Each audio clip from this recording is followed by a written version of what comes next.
kumuha po kayo ng baking soda at ito ay ibudbud po ninyo sa may pintuan po ninyo. Gawin nyo po ito ng pagbubudbud ng ganito ng 3 araw. Yan, hayaan nyo lang po siya ng 3 araw na nandyan sa may pintuan ninyo. Yan po, wag nyo po siyang dadakutin. Hihigo po yan ng negative energy. Baking soda ang inyo pong ilalagay at wag kayong maglalagay ng asin sa sahig mga bossing ko. Baking soda lamang.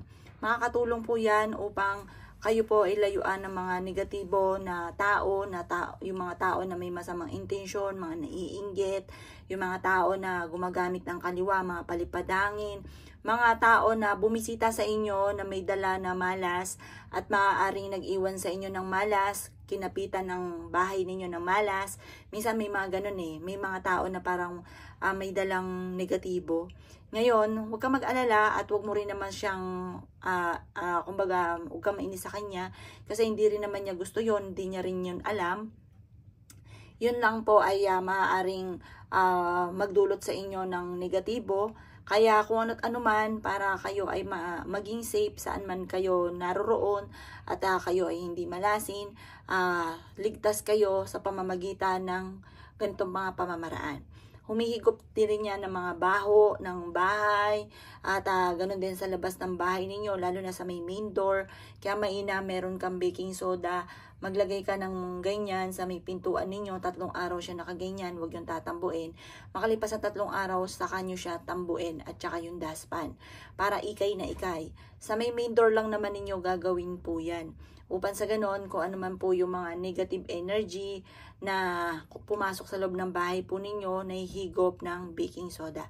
Pwede rin naman na maglagay ka ng baking soda sa gilid ng pintuan po ninyo para in case man po na yun nga po may dumaan sa harapan ng bahay ninyo, may mga maging bisita ka, kumbaga may mag-iwan ng mga negatibo, yan po ay hihigupin po niyan at hindi mo mararamdaman or hindi mo mararanasan kung ano man ang maaaring kamalasan na dulot nito.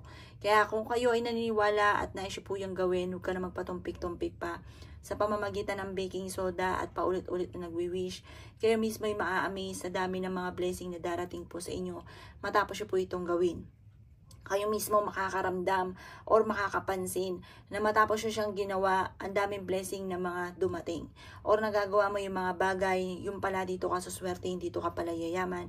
Nagagawa mo yung mga bagay na yung pala ay may dulot sa inyong swerte.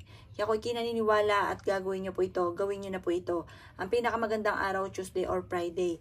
Pero kung ikaw ay abala sa mga ganyang araw, ay mainam po mga bossing ko na gawin nyo po ito ng kahit anong araw basta umaga ng alas 7 ng umaga. Kung kayo naniniwala at nais nyo po itong gawin, subukan nyo na po siya at positive lamang, walang imposible. Lalo na kung ikaw ay masipag at matyaga at nag-aalis ka ng mga malas sa bahay po ninyo, subukan nyo na po ito mga bossing ko basta umaga nyo siya gagawin. Kung kayo gagawa ng ganito ay siya mga boss, good luck po sa inyo po lahat.